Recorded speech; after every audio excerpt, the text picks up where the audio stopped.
Hezbollah ने आज सुबह इजराइल पर एक बड़ा हमला किया है जिसमें 19 लोगों के मारे जाने की खबर है। नाहरिया के पास एक फैक्ट्री पर इसका इंपैक्ट हुआ है, फैक्ट्री को नुकसान पहुंचा है और हिजबुल्लाह का दावा है कि उसने एक इंटेलिजेंस यूनिट पर हमला किया है, उसको बर्बाद कर दिया है। ईरान के हमले के मद्देनजर अमेरिका अपने नए बॉम्बर्स और हथियार और साथ में सिपाही लेकर मिडिल ईस्ट में पहुंच रहा है। लगता ऐसा है कि अगर ईरान का हमला हुआ तो अमेरिका सीधे लड़ाई में शामिल हो जाएगा। इसके क्या मतलब है मैं आगे आपको बताऊंगा।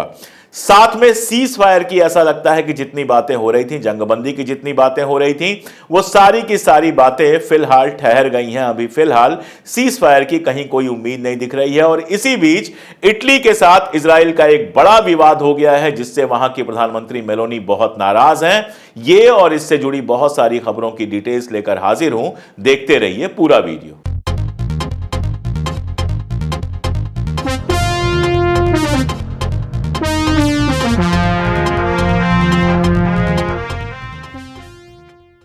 नमस्कार, मैं अशोक कुमार पांडे, स्वागत है आपका टीसीएच पर। हाजिर हूं इजराइल, फलस्तीन, लेबनान, ईरान, मिडिल ईस्ट और इसके बहाने सारी दुनिया की खबरें लेकर।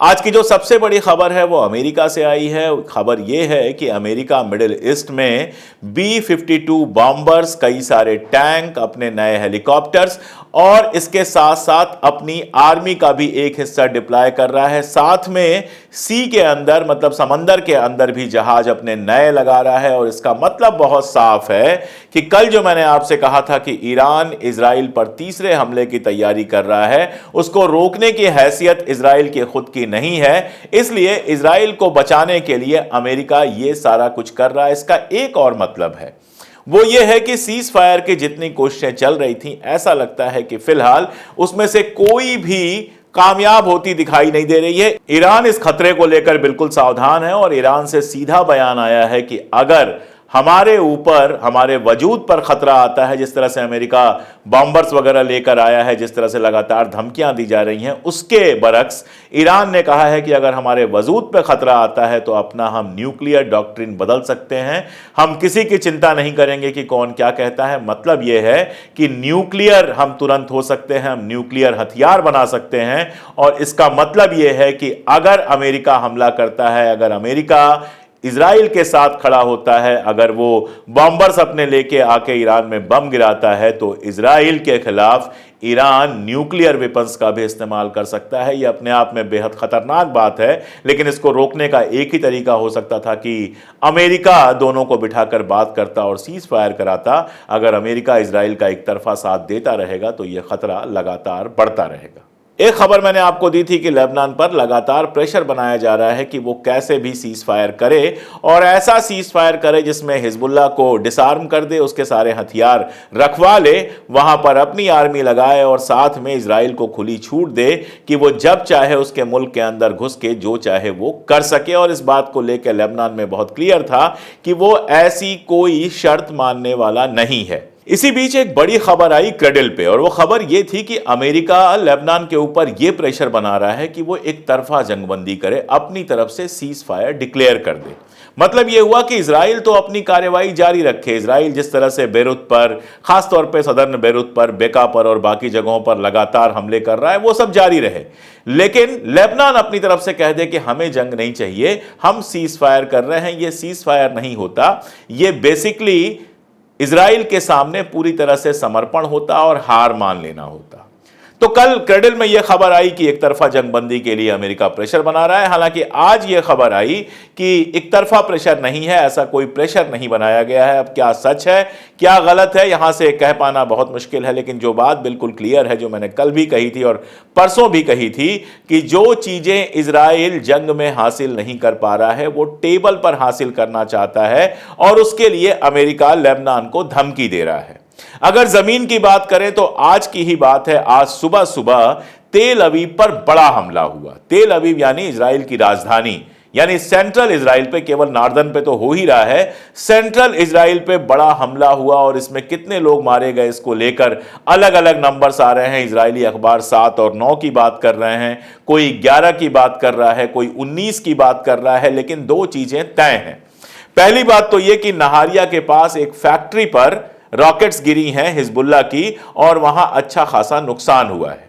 दूसरी बात यह कि कम से कम 10 के आसपास लोग तो हर हाल में वहां पर मारे गए हैं या बुरी तरह से घायल हुए हैं। अगर 7 और 19 के बीच का एवरेज निकालेंगे तो 10-12 आराम से आएगा और यह संख्या और बड़ी हो सकती है। हिजबुल्लाह का दावा है कि उसने उनके इंटेलिजेंस बेस पर हमला किया था।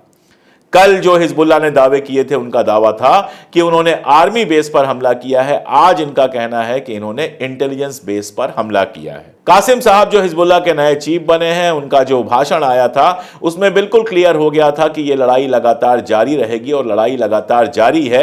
और कल ही मैंने आपको बताया था कि इजराइल के सैनिक, इजराइल की आर्मी का अब यह कहना है कि वहां कुछ हासिल हम नहीं कर पा रहे, बेहतर होगा सीज फायर हो जाए। लेकिन नेतन्याहू कैसे भी सीज फायर को टालना चाहता है, गजा के अंदर भी और लेबनान के अंदर भी। इसीलिए गजा के मामले पर हमास ने बिल्कुल साफ यह कहा है कि नेतन्याहू का कोई इंटरेस्ट नहीं है सीज फायर पर, वो सिर्फ उलझा रहा है, वो सिर्फ लोगों को बेवकूफ बनाना चाहता है। इस बीच में एक बहुत बड़ी खबर इजराइल के लोगों को परेशान किए हुए है, इजराइल में हंगामा मचा हुआ है। वो खबर गौर से सुनिएगा। खबर यह है कि नेतन्याहू के एक बेहद करीबी आदमी को इजराइल में गिरफ्तार किया गया है। नेतन्याहू जी, इजराइल के प्रधानमंत्री के एक बेहद करीबी आदमी को वहां पर गिरफ्तार किया गया है। आरोप उसके ऊपर यह है कि पीएमओ से उसने कुछ इंपॉर्टेंट कागजात जानबूझकर लीक किए। अब ये जो इंपॉर्टेंट कागजात थे वो हमास के साथ हुई बातचीत के कागजात थे, जिसमें हमास की शर्तें थी। ये जानबूझकर लीक की गई ताकि हमास का भरोसा टूटे कि यह किसी भी तरह के सीज फायर में इंटरेस्टेड है। चूंकि चाहता था नेतन्याहू की किसी भी तरह से सीज फायर ना हो, अमेरिका लगातार सीज फायर के लिए प्रेशर बना रहा था। हमास ने जो शर्तें रखी थी उस शर्तों पर आईडीएफ और मोसाद वगैरह सब राजी हो गए थे। तो नेतन्याहू के लिए जरूरी था कि वो इनको कैसे भी खत्म करवाता और उसके लिए यह लीकेज हुई है। ये आरोप इजराइल में लग रहे हैं। इसके ऊपर गिग ऑर्डर था कि ये कागज पब्लिक में ना जाए, लेकिन उसको पार्शियली वहां की कोर्ट ने हटा लिया है। वो कागज जब बाहर आएंगे तब समझ में आएगा कि असल में उनको क्यों लीक कराया गया था। पीएमओ अपने ऑफिस से खुद कागज लीक करा रहा है ताकि सीज फायर ना हो सके। यह है बेंजामिन नेतन्याहू की नीयत। और अमेरिका को लगता तो कुछ नहीं है, सिर्फ ऊपर से नाटक है। अमेरिका बेसिकली फैसिलिटेट कर रहा है। अब वो कह रहा है, आपको मैंने बताया था कि एक उसने डेडलाइन दी थी कि गजा के अंदर जो खाने पीने की और इमदाद की चीजें हैं वो पर्याप्त मात्रा में पहुंचे। वो डेडलाइन करीब आ रही है, तो अब वो प्रेशर दिखा रहा है। केवल अखबारों में बयानात आ रहे हैं कि इजराइल के ऊपर प्रेशर बन रहे हैं, जबकि हकीकत यह है कि इजराइल गजा के अंदर अपना जेनोसाइड लगातार जारी रखे हुए है। तो एक तरफ आप बॉम्बर भेज रहे हैं, एक तरफ आप जो सारी की सारी लड़ाई हुई है उसका 70% खर्चा उठा रहे हैं, अपनी आर्मी तक भेज रहे हैं, वहां पर सारा कुछ कर रहे हैं, और दूसरी तरफ गजा में लोगों को खाना पहुंच जाए इसकी झूठी चिंता दिखा रहे हैं। दुनिया में कौन आपके ऊपर भरोसा करेगा? यह भरोसा कहीं रह नहीं गया है। इसीलिए रशिया ने आगे से कहा है कि सीज फायर को हम फैसिलिटेट कर सकते हैं, हम सीज फायर की बातचीत में शामिल हो सकते हैं। अब अगर रशिया सीज फायर की बातचीत में शामिल होता है तो जाहिर तौर से शर्तें केवल इजराइल नहीं रखेगा, दूसरी तरफ से भी शर्तें आएंगी और उसके बाद ही सीज फायर की कोई उम्मीद करनी चाहिए। फिलहाल मुझे नहीं लगता कि कोई सीज फायर होगा, और अगर इसके बीच में ईरान कोई हमला करता है तो इस जंग को बड़ा होने से कोई नहीं रोक सकता। वैसे जब मैं आपसे बातचीत कर रहा हूं, आज एक और बहुत इंपॉर्टेंट दिन है। अल्जीरिया को आज ही फ्रांस से आजादी मिली थी। यह कहानी मैं आपको इसलिए बता रहा हूं कि 1950 के दशक में जब अल्जीरिया ने आजादी की अपनी लड़ाई शुरू की थी तो उसके लड़ाकों को भी कहा गया था आतंकवादी। यही अमेरिका, ब्रिटेन और फ्रांस उसके भी जो आजादी के लड़ाके थे उनको आतंकवादी कह रहे थे। आप समझिए कि वहां 10 से 15 लाख लोग मारे गए थे अल्जीरिया में। हालांकि फ्रांस इसको 2 से 2.5 लाख ही कहता है, लेकिन अल्जीरिया का कहना है कि हमारे 10 से 15 लाख लोग मारे गए थे आजादी की उस लड़ाई में। 12 साल वो लड़ाई चली थी और 12 साल बाद फ्रांस को अल्जीरिया छोड़ के जाना पड़ा था, अल्जीरिया को आजादी मिली थी। साउथ अफ्रीका में जब अपार्थाइड के खिलाफ संघर्ष चल रहा था तो सारे जो नेल्सन मंडेला से लेकर दूसरे लीडर्स थे उनको आतंकवादी घोषित कर दिया गया था। बाद में जब वो जीते, वहां के राष्ट्रपति बने और वहां पर अपार्थाइड खत्म हो गया। इस बार फलस्तीन भी जिस तरह की लड़ाई लड़ रहा है, ठीक है, अभी उसके लड़ाकों को आतंकवादी कहा जा रहा है, हिजबुल्लाह के लड़ाकों को भी आतंकवादी कहा जा रहा है, लेकिन एक दिन इस लड़ाई का फल जरूर निकलेगा। मैं बहुत मुतमईन हूं इस बात से कि इस बार जो बलिदान हुआ है, इस बार जो शहादतें हुई हैं, वो बर्बाद नहीं होंगी। आज नहीं कल फलस्तीन आजाद होगा।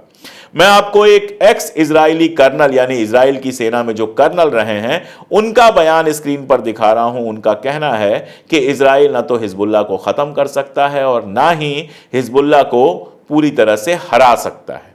साथ में एक और बड़ी बात उन्होंने कही है। उन्होंने कहा है कि इजराइल जो दावा कर रहा है कि हिजबुल्लाह की ताकत को उसने बहुत कम कर दिया है, यह दावा भी झूठा है। उनका कहना है कि हिजबुल्लाह के पास अभी भी काफी ताकत है और वो लगातार इजराइल पर हमला कर रहा है और हमला करता रहेगा जब तक सीज फायर नहीं होता है। वहीं वहां के एक एक्स सिक्योरिटी ऑफिशियल हैं इजराइल के, जो वहां की व्यवस्था में काफी इंपॉर्टेंट पोस्ट पर रहे हैं, उनका कहना है कि इजराइल लगातार और ज्यादा आइसोलेट होता जा रहा है। दरअसल जिस तरह की इजराइल की हरकतें हैं, उसमें आइसोलेशन बिल्कुल नॉर्मल सी, नेचुरल सी चीज है। मैं आपको इटली का किस्सा सुनाता हूं।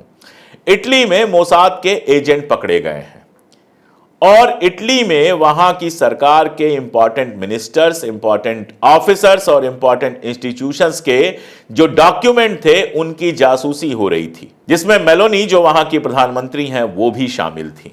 यानी मोसाद इटली के अंदर जासूसी कर रहा था और इटली के सरकार को अस्थिर करने की कोशिश कर रहा था। अभी कुछ दिन पहले आप जानते हैं कि इटली ने इजराइल को हथियार भेजने से रोक लगा दिया है। अब यह खबर जब इटली में आई है कि मोसाद वहां जासूसी कर रहा था और वहां की सरकार को गिराने की साजिश में शामिल था, तो जाहिर तौर पे इटली की नाराजगी आप समझ सकते हैं। मेलोनी ने सीधे सीधे कहा है कि यह हमारे देश के आंतरिक मामलों में, हमारे देश की आजादी में और हमारे देश की डेमोक्रेसी पर हमला है और इसके बाद इजराइल के साथ उसके रिश्ते कैसे रहेंगे आप समझ सकते हैं। दुनिया के ज्यादातर मुल्कों में मोसाद के एजेंट्स ने यह सारा काम किया है। अभी साल भर पहले एक वीडियो आया था जिसमें इजराइल के जो लोग थे, इजराइल की एक कंपनी थी जो यह दावा कर रही थी कि दुनिया भर में जो इलेक्शंस होते हैं उनको वो हैक कर सकती है और पहले भी हैक कर चुकी है। उसके लिए information, miss information, disinformation, information killing, ये सारी तकनीकें यूज की गई थी और जिन कंट्रीज का नाम लिया गया था उन कंट्रीज में हमारा अपना देश भारत भी शामिल है। आप जानते हैं कि भारत में लोगों की फोन की जासूसी के लिए पेगासस का इस्तेमाल जो किया गया था वो भी इजराइल से आया था। तो इजराइल अपनी हरकतों के चलते इंग्लैंड या अमेरिका में ठीक है जितना भी प्रेशर अपना बना ले, लेकिन दुनिया के ज्यादातर मुल्क लगातार उससे अलग होते जा रहे हैं। और अभी कल यूएनआरडब्ल्यूए वाले मामले पर, जिसमें यूएनआरडब्ल्यूए पर उन्होंने बैन लगाया है, जिसके बाद यूनाइटेड नेशंस का कहना है कि उसका कोई अल्टरनेटिव नहीं है, यह फलस्तीनियों के लिए बेहद मुश्किलात पैदा करने वाला है। वहां की एक स्पेशल ऑफिसर जो है फ्रेंचेस्का अल्बानीज, जो लगातार फलस्तीन के हक में बोलती रही हैं, कल उनका वीडियो आया है जिसमें वो कह रही हैं कि इजराइल की जो यूएन की मेंबरशिप है उस पर बैन लगा देना चाहिए। और भी जगहों से डिमांड उठी है और अगर यह मामला बढ़ता है, और मामला तो बढ़ेगा ही, मामला रुकने वाला नहीं है, तो इजराइल और ज्यादा अकेला पड़ता जाएगा। उधर रशिया यूक्रेन का जो पूरा मामला चल रहा है उसमें आप जानते ही हैं रशिया लगातार भारी पड़ता जा रहा है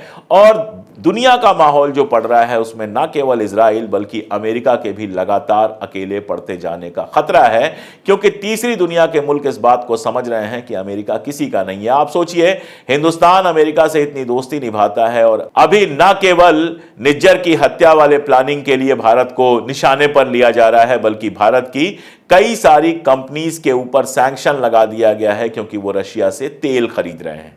अभी तक भारत की सरकार ने इस पर कोई रिएक्शन नहीं किया है। मुझे लगता है कि इलेक्शन के रिजल्ट का वो भी वेट कर रहे हैं। अगर सरकार बदल जाती है, अगर ट्रंप आता है तो उससे नए तरीके से बातचीत होगी। लेकिन अमेरिका की ये जो हरकतें हैं ये दुनिया को अब एहसास दिला रही हैं कि अमेरिका किसी का नहीं है। तो फिलहाल ये बात बिल्कुल क्लियर है कि एक तो जंग जारी है, लेबनान के साथ जो जंग चल रही है उसमें इजराइल का लगातार नुकसान हो रहा है। मैंने आपको बताया कि 19 लोगों के मारे जाने तक की खबर है।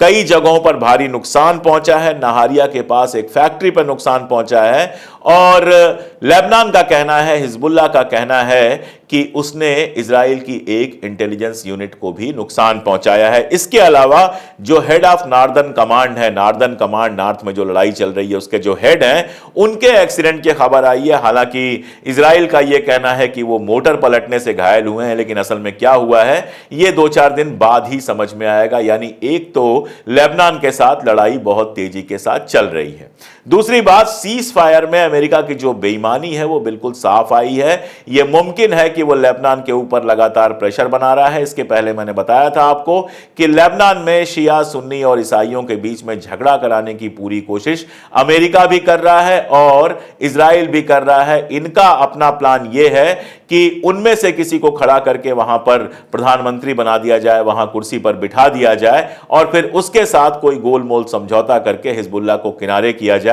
अब यह कितना सक्सेसफुल होता है, कितना नहीं होता है, यह लेबनान के ऊपर भी डिपेंड करता है और हिजबुल्लाह के ऊपर भी डिपेंड करता है। तीसरी बात, अमेरिका जिस तरह से अपने जहाज, अपने बॉम्बर्स, अपना सारा कुछ इजराइल के पास भेज रहा है या मिडिल ईस्ट में भेज रहा है, उससे यह क्लियर है कि ईरान की जो धमकी है हमले की वो रियल है, वो थ्रेट जो है वो रियल है। और अगर इराकी जमीन से ईरान हमला करता है और बदले में अमेरिका सीधे सामने आता है तो सीधे सीधे आप ये समझिए कि हम थर्ड वर्ल्ड वॉर की तरफ बढ़ रहे हैं। अमेरिका जिस तरह से मिडिल ईस्ट में आग लगाने पे लगा हुआ है, मिडिल ईस्ट के जो बाकी मुल्क हैं वो इसको किस तरह से देख रहे हैं, ऊपर से जो भी कह रहे हैं, अंदर से किसके साथ है, ये सब आने वाले दिनों में पता चलेगा। और आखिरी बात ये कि मोसाद जिस तरह से इटली में जासूसी करने की कोशिश करते हुए पकड़ा गया है, उससे एक बात बहुत साफ समझ में आ रही है कि दुनिया भर के मुल्क आज सोच रहे होंगे कि उनके देश में जो सरकारें हैं, मोसाद कभी भी उनको गिराने की कोशिश कर सकता है। इसीलिए यूनाइटेड नेशंस के अंदर कम से कम लगातार ऐसा लगता है कि इजराइल और अकेला पड़ता जाएगा। अगर उसको यूनाइटेड नेशन से बाहर निकलने का रेजोल्यूशन आता है, जाहिर तौर पर अमेरिका उसको रोकेगा, लेकिन अगर उस पर बड़ी संख्या में वोट पड़ता है तो इजराइल के लिए सोचने वाली बात होगी। और सबसे बड़ी बात यह कि जो उसका दावा था कि वो 4 दिन में, 10 दिन में, 15 दिन में लेबनान को हरा देगा, हिजबुल्लाह को हरा देगा, वो दावा जमीन पर पूरी तरह से गलत साबित हुआ है। लड़ाई लगातार जारी है। रशिया ने जो कहा है कि वो सीज फायर में शामिल होगा, उसका क्या मतलब है, क्या उसका असर हो सकता है, यह सब हमें आने वाले दिनों में समझ में आएगा। और जैसे जैसे नई खबरें आएंगी मैं वो खबरें लेकर, वो अपडेट्स लेकर आपके बीच में आता रहूंगा। देखते रहिए वीडियोस। अगर आपको लगता है कि ये जरूरी बातें हैं, अगर आपको लगता है कि गोदी मीडिया जो एक तरफा लगातार न्यूज दिखा रहा है उसका दूसरा पक्ष मैं यहां पर दिखा पा रहा हूं, तो इसको अपने दोस्तों तक पहुंचाने की कोशिश कीजिए, रिश्तेदारों तक पहुंचाने की कोशिश कीजिए और उनके पास भी पहुंचाइए जो गोदी मीडिया के असर में है। आपका जुड़े रहना, आपका सपोर्ट करना, आपका मेंबरशिप लेना या सुपर थैंक्स लेना, आपका देखना, वीडियो शेयर करना, वही हमें यह ताकत देता है कि हम सत्ता और कैमरे की आंख में आंख डालकर लगातार सच कह पाते हैं। आज के लिए इतना ही, बहुत शुक्रिया।